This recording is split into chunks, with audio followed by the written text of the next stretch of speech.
Ako kayo, pasalamat ni Lord.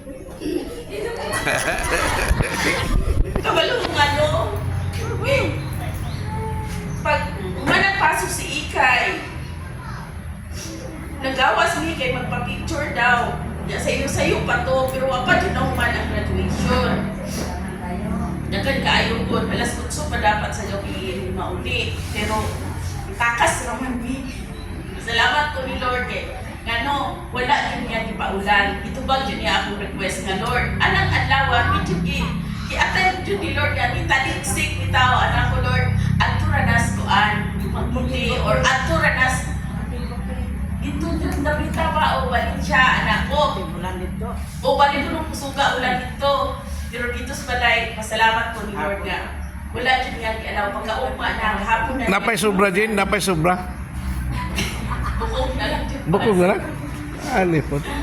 Pasalamat ko ni Lord kay Wala yung sobrahin, Pastor G.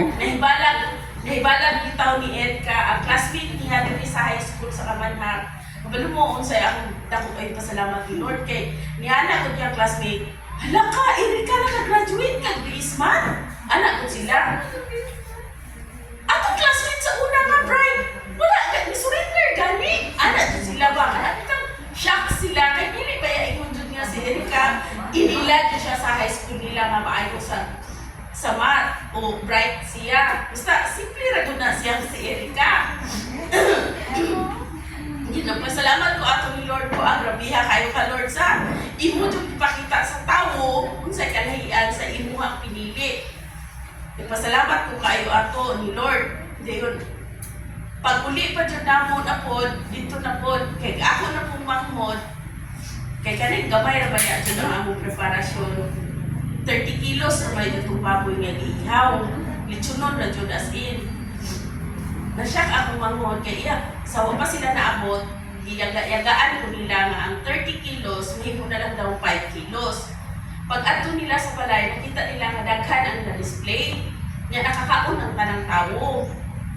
Ni anak ko katong uyab sa akong manghod si Maribig nga.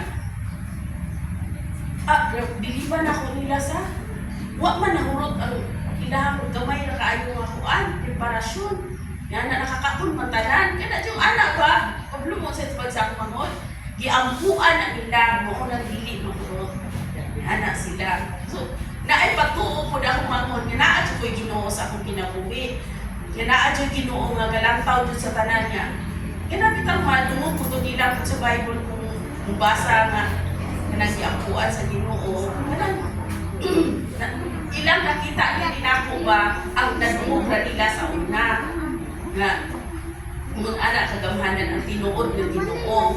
Pasalamat ko anak kayo ni Lord. Pasalamat ko nga nakahuman na dyan si Ikay. Thank you Lord kayo sa tanang gibuhat sa Ginoo bitaw. Ano, umusurrender ko. Wala. Diba? Umusurrender tas na ng pagsulay. Wala ka. Pildi na ka. Uwi atong Ginoo niya magpapildi-pildi di ay ta. Dili ka musurrender. Gamanan kayo siya. Uwi siya o nakadungog siya sa tanan natong una-una. Sa tanan natong problema. Nakikita na siya. Ako, nagpasalamat ko ni Lord. Kaya yan yung ipanguman si Ikay. Wala matuod siya niingon nga. Kanang bahalag magbilit siya magna cum laude. Pero kabalo mo, nakatestimony pa ako sa magna cum laude. Katong nakakauban ni Ikay sa ilahang thesis dias balay. Muutay ko siya magna cum laude.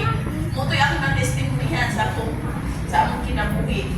Pasalamat ko ni Lord nga gamanan kayo siya. Nakakita siya kanamong tanan. Thank you kayo Lord. Ngayon mo ko pipili. Huwag akong ibalik.